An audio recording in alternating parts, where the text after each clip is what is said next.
പറയുന്നുണ്ട്, കേൾക്കി. കൾ തന്നെ നിങ്ങൾക്ക് കിട്ടുകയുള്ളൂ. ഇതാ നിങ്ങൾ ഈ കാണുന്നത് ഞാൻ വെറുതെ പറയുന്നതല്ല.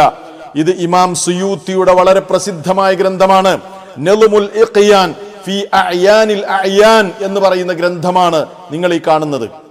ആ ഗ്രന്ഥത്തിൽ ഈ ബുർഹാനുദ്ദീൻ നാജിയെ കുറിച്ച് ഇമാം സുയൂത്തി പറയുകയാണ്. അതായത് ഇമാം സുയൂത്തിയുടെ കിതാബുകൾ ഈ ബുർഹാനുദ്ദീൻ നാജി നിരൂപണം ചെയ്തിട്ടുണ്ട്.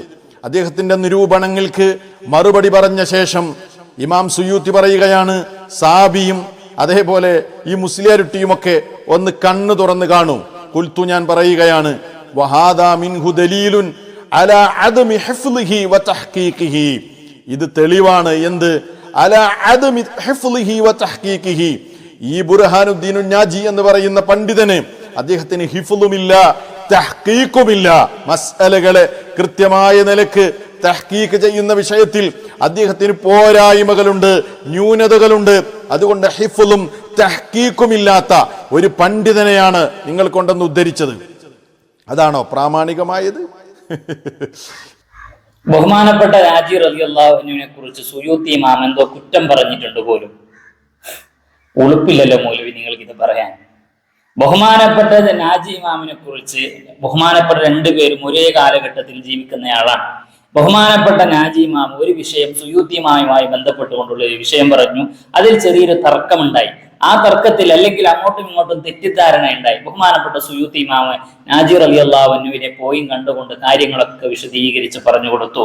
ബഹുമാനപ്പെട്ട നാജി ഇമാമിന് കാര്യം മനസ്സിലായി, അതിനെ തിരുത്തുക പോലും ചെയ്തു. ഞാൻ ഇങ്ങനെയാണ് മനസ്സിലാക്കിയത്, ഇങ്ങനെ അല്ലായിരുന്നു മനസ്സിലാക്കേണ്ടത് എന്ന് പറഞ്ഞുകൊണ്ട് തിരുത്തി വിഷയങ്ങളൊക്കെ മനസ്സിലാക്കി മുമ്പോട്ട് പോയി.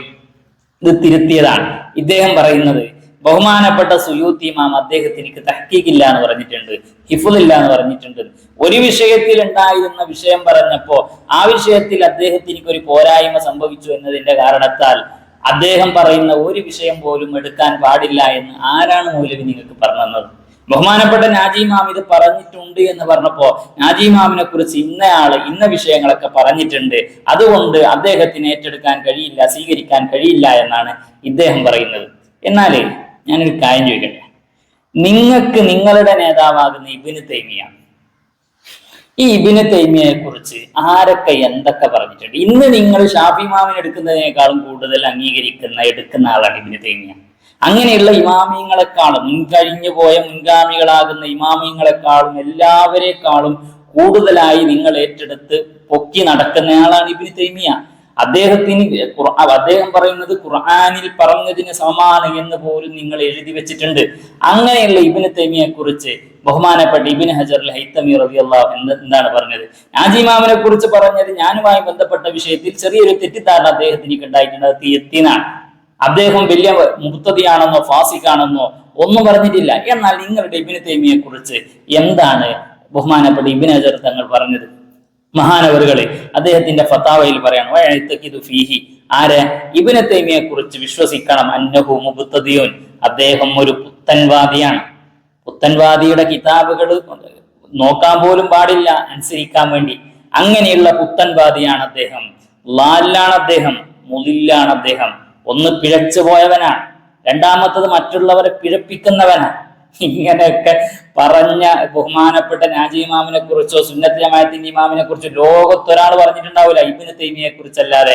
ഇബ്നു തൈമിയയെ കുറിച്ച് ബഹുമാനപ്പെട്ട ഇബ്നു ഹജർ അൽ ഹൈതമി റളിയല്ലാഹു അൻഹു പറയാണ്, ഇത് അങ്ങോട്ടും ഇങ്ങോട്ടുള്ള സൗഹൃദ പ്രശ്നങ്ങളല്ല, നാജി ഇമാമും സുയൂത്തി ഇമാമും അങ്ങോട്ടും ഇങ്ങോട്ടും ഉണ്ടായിരുന്ന തെറ്റിദ്ധാരണയാണ്, അതാണ് തിരുത്തിയത്. ഇത് ലാലാണ് മുളിലാണ്, മറ്റുള്ളവനെ പിഴപ്പിക്കുന്നവനും സ്വയം പിഴച്ചവനുമാണ് എന്ന് കിതാബ് നോക്കുന്നത് പോയി തിരിഞ്ഞു നോക്കാൻ പാടില്ല അങ്ങനെയുള്ളവരോട്. മുബ്തദിയാണ്, ഫാസിഖാണ്, അല്ല മുബ്തദിയാണ് എന്നാണ് ഇബ്നു തൈമിയയെ കുറിച്ച് ബഹുമാനപ്പെട്ട ഇബ്നു ഹജർ അൽ ഹൈതമി റളിയല്ലാഹു അൻഹു പറഞ്ഞത്. എന്ത് ചെയ്യും നിങ്ങൾ? നിങ്ങൾ ഈ പറഞ്ഞ വിഷയങ്ങളൊക്കെ നിങ്ങൾ ഇന്ന് എന്തിനൊക്കെ തെളിവുദ്ധരിക്കുന്നുണ്ടോ എല്ലാം ഇബ്നു തൈമിയ പറഞ്ഞത് കേട്ടതല്ലേ നിങ്ങൾ? അതുകൊണ്ട് നിങ്ങളുടെ വിഷയം വരുന്ന സമയത്ത് ബഹുമാനപ്പെട്ട ഇമാമികളെ കുറിച്ച് ആരെങ്കിലും എന്തെങ്കിലും സൗഹൃദ പ്രശ്നങ്ങൾ പറഞ്ഞിട്ടുണ്ടെങ്കിൽ അതെല്ലാം കൊണ്ടുവന്നുകൊണ്ട് പരിശുദ്ധമായ ഇസ്ലാമിൽ അനുവദിക്കപ്പെട്ട കാര്യങ്ങൾ, സുന്നത്തായ കാര്യങ്ങൾ ചെയ്യുമ്പോൾ അതിനെ എതിർത്താൽ അതൊന്നും ആരും ഇവിടെ അംഗീകരിക്കാൻ പോകുന്നില്ല എന്ന് സ്നേഹത്തോടു കൂടി ഓർമ്മപ്പെടുത്താണ്.